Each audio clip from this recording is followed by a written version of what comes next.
everyone, and welcome to GRUFFtalk, where each week we take a deep dive into all the ways we can feel better, look better, live better, and age better. I'm your host, Barbara Hannah Grufferman. A few weeks ago, Dr. Margaret Nachtigall joined me on an episode focusing on how menopause can impact the health of your heart. New studies show that hot flashes, which are a common symptom of menopause, in fact, probably the most common, might be associated with an increased risk of cardiovascular disease. Please do listen to that episode if you missed it, because it was chock full of really, really great information. But today's focus is on brain health because other new research shows that those highly annoying and often very inconvenient hot flashes appear to be a possible marker of small blood vessel disease in the brain. What's that, you ask? Well, yeah, we all want to know what that is. So once again, Dr. Margaret Nachtigall will be joining me to take a deep dive into menopause, the brain, and what it all means to you. And we'll also review a few other bits of health-related news we think you should all know about. Dr. Margaret is a board-certified reproductive endocrinologist at NYU Langone Health in New York City.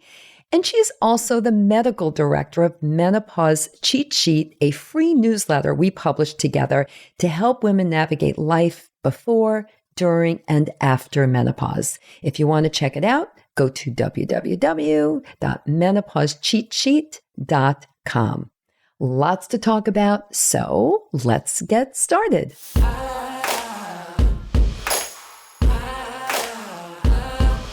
Hello, Dr. Margaret, and welcome back to GRUFFtalk. Hi, Barbara. So good to be here. Yeah, it's always good to see you and talk about these things. Okay, so we covered the relationship between hot flashes and cardiovascular issues in a recent episode. I hope everyone listened to it, but if you haven't, please do. But can you just reiterate why experts now think that hot flashes can increase the risk of heart disease in women? So it's really interesting. More and more, we are learning the association between hot flushes and the onset of cardiovascular disease. And what has been shown is that when flushes are more severe and people are having more frequent and more bothersome symptoms of hot flushes, that there is an increase in heart disease and the lining of the blood vessels are less functional. The endothelial cells are less functional. So this association has been found, and it's really, really interesting. And so then that begs the next question, which is, if you treat the hot flushes, can you reverse and decrease cardiovascular disease? And that's what we're seeing. So it's really, really interesting. And so one of the ways, of course, the gold standard way of treating is hormone therapy, which, again, we do talk about at great length and in great detail, took a deep dive in that other episode, which everyone should really tune into. Okay, but let's now move on to the main focus of today's episode, super duper important, and it's brain health. When the new research came out about hot flashes and menopause, which we just talked about a bit, and presented at the most recent meeting of the North American Menopause Society, which is commonly known as NAMS, there was also a lot of discussion about how hot flashes can cause something called small blood vessel disease. Doesn't sound good in the brain. Right. Please explain, what is that? What's going on? Well, what this really translates to is very similar to what we were talking about with cardiovascular disease, is that the more symptomatic, the more hot flushes that women experienced, the more the increase in dementia and other dementia-like agents, which can be caused by a deficiency in the blood vessels in the brain. And small vessel diseases are the blood vessels that are supplying the brain. And what these studies happen to be showing is that there's more plaque on those blood vessels, which can really impact thinking, but also the onset of dementia and other cognitive functioning. As women age and over the age of 65, more and more people develop dementia. And what this was showing is that patients that were not on estrogen therapy had an increase in dementia. So really interesting, and a lot for us to unpack and talk about and try to understand the mechanisms of this. And also, what can we do to prevent dementia? Mm-hmm. And then do they understand why this is happening? Like, why would a hot flash cause this kind of a physical reaction in the blood Right. vessels? Do they Great. understand that yet? Well, that's a great question. I think there are a couple of things. One is there actually is less blood flow to the brain during a hot flush. Oh, We've been okay. seeing this for many years, but it's really interesting. And now, a very recent study that was just published in Neurology in 2022 by Thurston actually showed MRI scans of the white matter in women who were having hot flushes and showed that there was a definite difference in the blood flow in people who were having frequent and more severe hot flushes. So one reason is a decrease in blood flow. There are other reasons that may exist, and those may be very similar to what we talked about in heart disease, which is that if there's no plaque that is there to begin with and estrogen is added, there's going to be less plaque than in the individuals that are not on estrogen. And if there's already plaque being formed, then that estrogen is not going to help prevent any more plaque. In fact, it may make it worse. And plaque in blood vessels makes a narrowing of the blood vessels. And when there's a narrowing of the blood vessel, that means that there's less ability of blood flow to get to the tissue that this blood vessel supplies. Mm-hmm.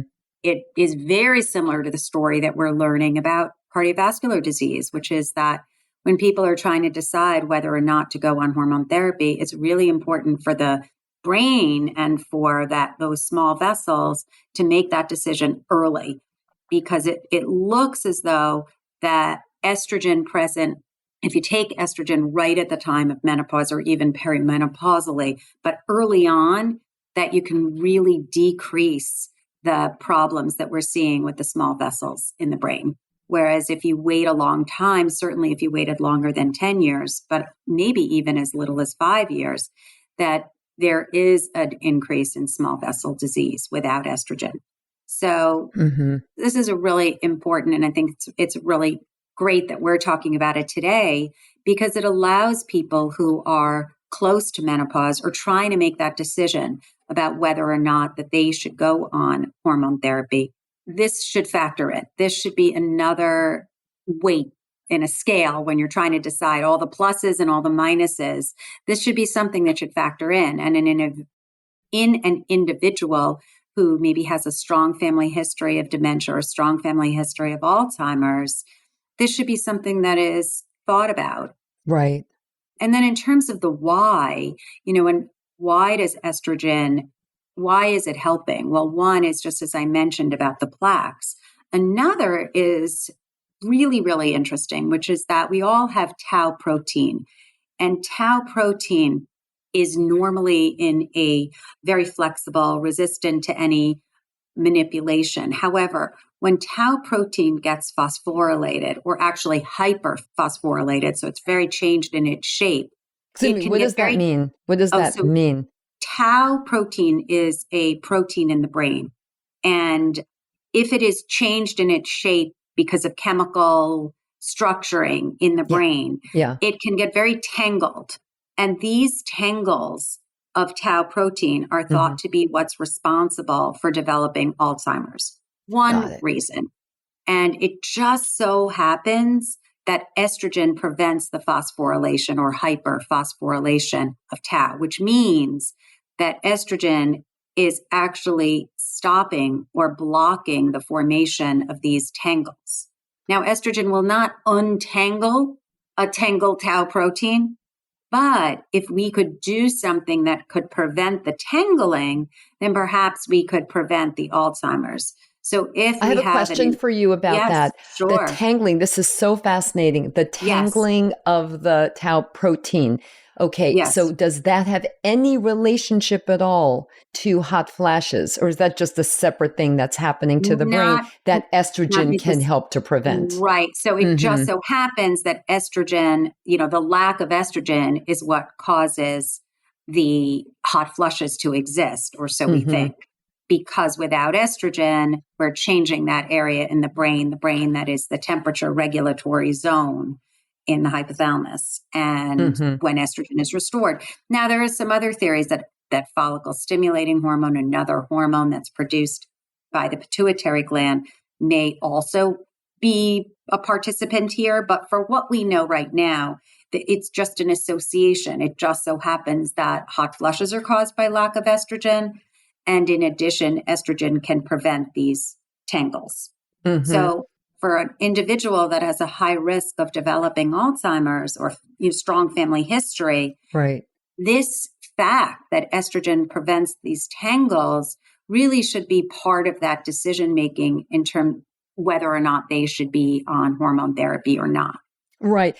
You've heard me say this many times, but I was not on hormone therapy, and now I've aged out of that window of opportunity, as you know, so I can no longer take HT. And there's so much new information and better information about all of this now than when I was there, than when I was in that window, when I was perimenopausal and then postmenopausal in the beginning stages, the beginning time of that window. And the regret is great because I do have a family history of Alzheimer's and dementia. And of course, my story about bone loss. I mean, that's a whole nother thing, which we're not focusing on today, but it is a thing. And it's incredible. So yeah, I mean, you and I both encourage women all the time, both here when we meet to talk about various issues pertaining to menopause and women's health, and also in our Menopause Cheat Sheet newsletter. We encourage women to really consider HT very, very seriously and very carefully, right? Right. And specifically what you're saying is we're not encouraging people to go on hormone therapy. What we're encouraging women to do is to just have the conversation and just make sure that whether it's right for them or not, but not to completely exclude it until they've really investigated it, because it might be appropriate and it actually may be beneficial. And I know that you do regret doing that, because the other thing that estrogen does in the brain is it helps with the communication, where the neurons themselves, so there are so many neurons that are in the brain and they have to communicate with each other in order to allow for thinking and functioning and moving and doing all the things that our brain is capable of doing. And estrogen can actually facilitate the neuron to neuron communication. So that's another way that estrogen is helping to have better brain power. And we have some really elegant studies that have looked with an electron micrograph to be able to look at a dendrite, one little piece of a tissue in the brain, and you can actually see the differences when estrogen is present or whether they're not in animal models. It's really incredible. And I have a question too about the severity of the hot flashes. So during our discussion about heart health and cardiovascular disease and risk of, and hot flashes, it seemed that the severity of the hot flashes really came into play. Is that also true for the brain health? It is probably true. I don't think we have as elegant studies representing the blood vessels there, but it definitely seems to correlate with more hot flushes and severity of hot flush. But there's a lot of interperson variability. In other words, one person's hot flush might be really, really severe and another person not troubled by it, but it may have the same effect on their blood vessels. So it's hard to compare that. But in addition to even when someone isn't having a hot flush, estrogen can have metabolic effects on the brain and the brain function, even without having a hot flush. It can actually help oxygen get to the neuron, and that can be really beneficial. It can help energy within the neuron. So all these reasons, there are some biochemicals and chemicals that are important in the brain and brain function, and estrogen happens to modulate them or control how they function. So it's really interesting that there are so many different levels on how we're seeing how estrogen can make a difference. It's really incredible. And of course, we never want to make anybody nervous or really frightened. But for those people who either choose not to go on HT or just cannot go on HT for whatever the reason is, or have aged out of the window of opportunity like I have, we always encourage this anyway, but we always encourage you to really look very carefully and strategically at your lifestyle choices so that your heart and your brain can benefit, right? I mean, we know what the basics are. What are they, Dr. Margaret? Well, you are the absolute best at this, at being a huge component for one of our favorites, which is exercising. Yeah. Exercising. And Barbara's running the marathon on Sunday. Yes. It's the New York City Marathon. Oh my gosh, it's going to be number 15. I feel much slower this year. That's a whole nother story. I should just do an episode focusing on, my sob story about my arthritic knee and everything and why it's slowing me down. But I am really excited about it. We have a great team, Dr. Margaret, which you know about. It's to benefit the Bone Health and Osteoporosis Foundation. It's the Be Bone Strong team. We have about 10 members. I am honored to be the team captain. And I'm actually running the actual marathon with one of our team members. And I'm going to be doing an episode of GRUFFtalk the day after the marathon. So on Monday, November 7th, Mary Newell, the runner, and I will have a conversation about our experience running the New York City Marathon together. The good, the bad, and hopefully no bad at all. The good, the bad, and the ugly, hopefully no bad or ugly. All wonderful and beautiful and great weather, we're hoping.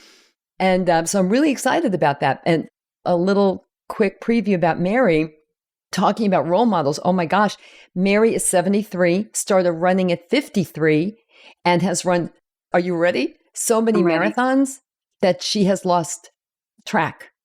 She doesn't remember how many.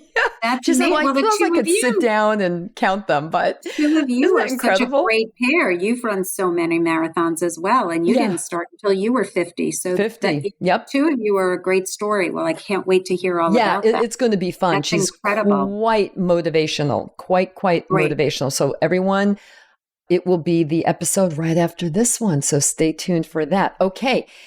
We did cover all the things that everyone should be doing. Exercise, eating well.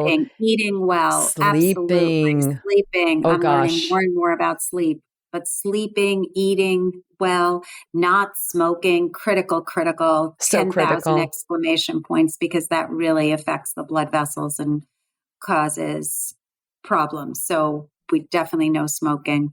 Exercise really seems to help, and that also helps bring more blood flow to the brain. Correct. And it also helps decrease so many factors that can cause dementia. So that's and in fact, I just, sorry to interrupt you, but specifically with exercise, and I talked about this on a recent episode also, specifically strength training.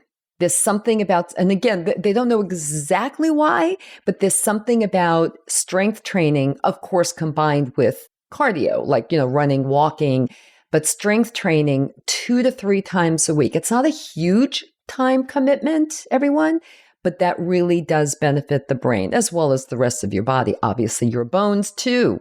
Couldn't say enough. And also the one that we also like to talk about, managing stress. Stress can really play a number on your brain. Right. Those are all really good ways of trying to increase cognition and decrease dementia, and also keep you happier and healthier in all other ways. Absolutely.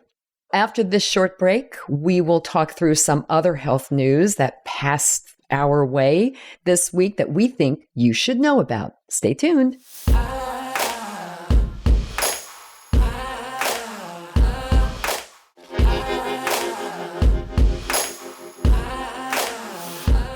So, Dr. Margaret, a few very interesting studies came across my desk this week that I wanted to share with the GRUFFtalk audience and also have you comment on. So, first, as you know, a lot of people in America are on statins to help reverse high cholesterol, which is really a big issue in this country.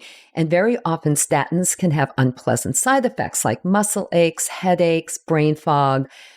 But new research shows that they could actually contribute to type 2 diabetes, where the body fails to properly regulate and use glucose as fuel. Can you give us a quick overview of this new information and share your thoughts so people who are either on statins or thinking about going on a statin understand what the impact could be for them?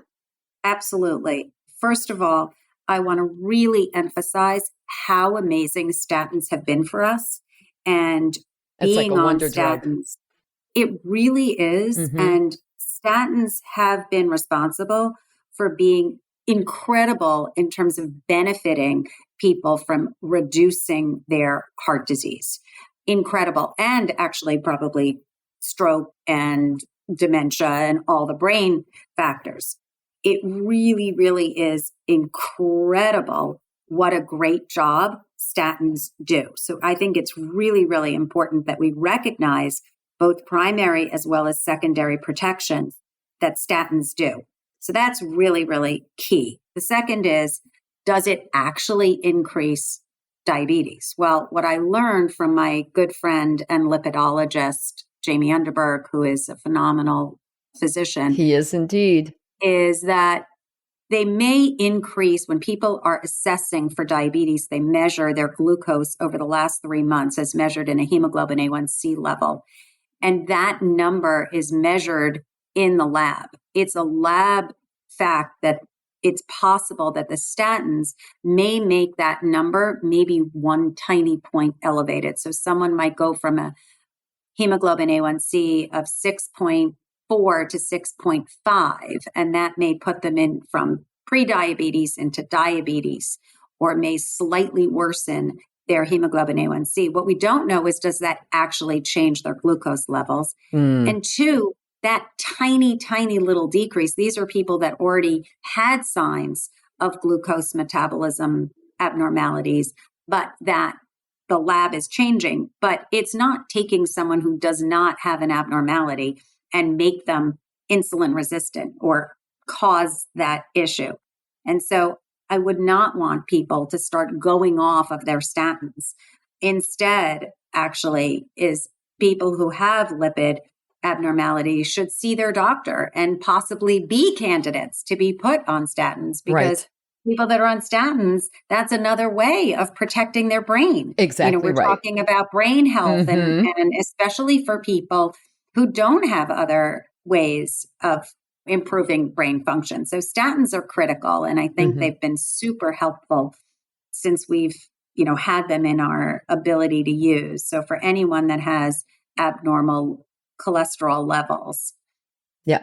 Stick with your statin. That should be kind of hashtag stick with statins. If your doctor thinks you should. Right. Exactly. So circling back now to dementia, which is where we started, a global study, this is another piece of research that crossed my desk, a global study of over 28,000 people, it's a pretty nice group, has provided the strongest evidence to date. That is underscore.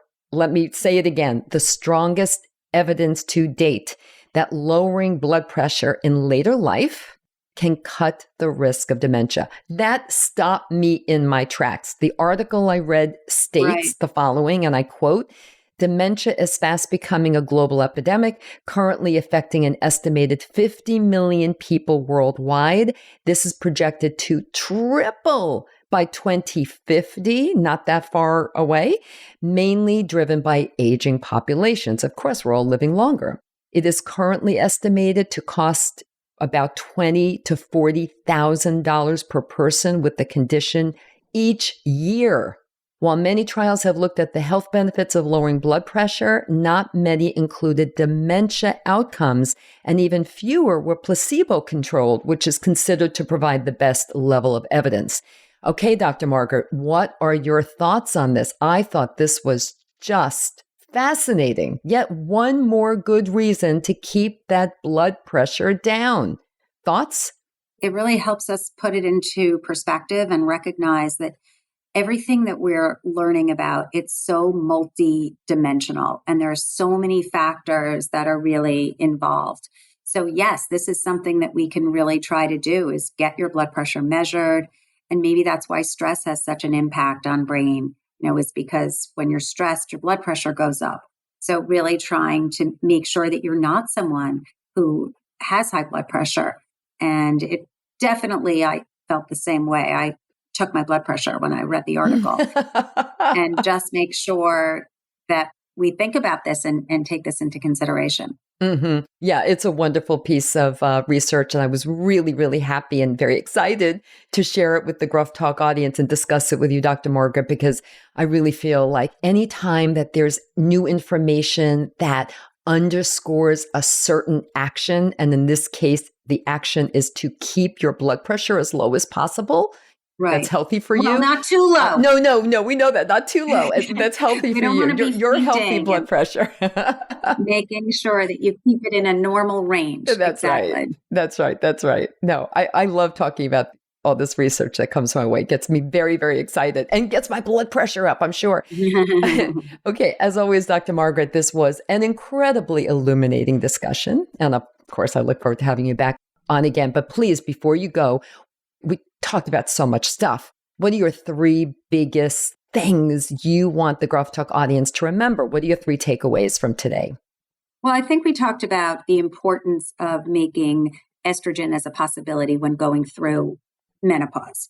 And we talked about the idea that estrogen may be beneficial in decreasing dementia, decreasing Alzheimer's, only if it's given early. And I think that's the critical thing. And a lot of the studies that were so confusing over time, and I know this is not really a summary, but kind of an add-on, but many of the studies that have been done in the last 15 years, the effect of estrogen on Alzheimer's has been a bit confusing.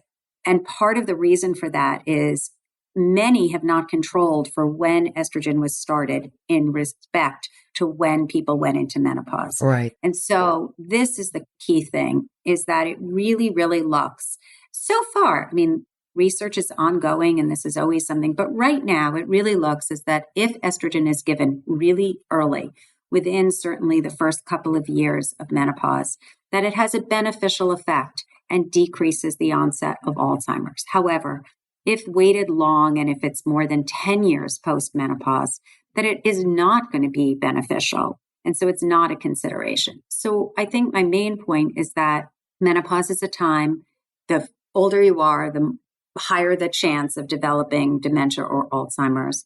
And therefore, I think it's important to consider for someone who is going into menopause or is perimenopausal, estrogen therapy, and it may be beneficial for them. And it's possible that even only 2 years of use could have a beneficial effect. So it's not that someone has to necessarily be on for many, many, many years. So I think for someone who has a family history, it really may make sense to go ahead and consider this or talk to their doctor and think about it. And then your other takeaways, of course, I'm going to fill them in for you, are to stick with your statins and keep that blood pressure down. And those are good too. And those are good takeaways too. Exercise, don't smoke. I mean, that's kind of my favorite. Eat healthily, get some sleep. And everyone wish Barbara a super easy, healthy, wonderful marathon. I'm so envious. I think I'm so proud of you, so impressed. Thank you. Don't be impressed. It's just putting one foot in front of the other. Your stamina is incredible. And you've trained so crazy hard. Crazy woman that I am.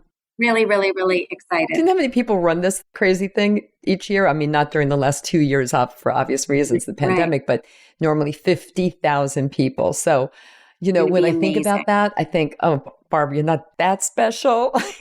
You're very special. You're very, very special for so many reasons, but I will be watching. Absolutely. Cheering you on. Absolutely.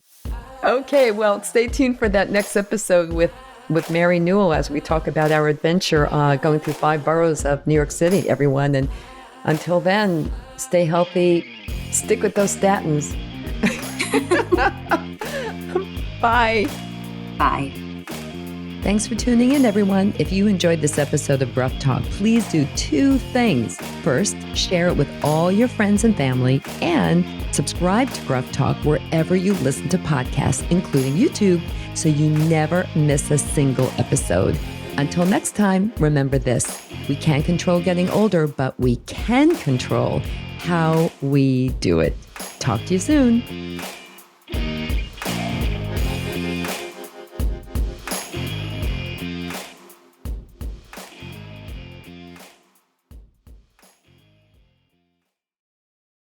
Age Better Podcast is a proud member of the Sound Advice Network. Sound Advice, women's voices amplified.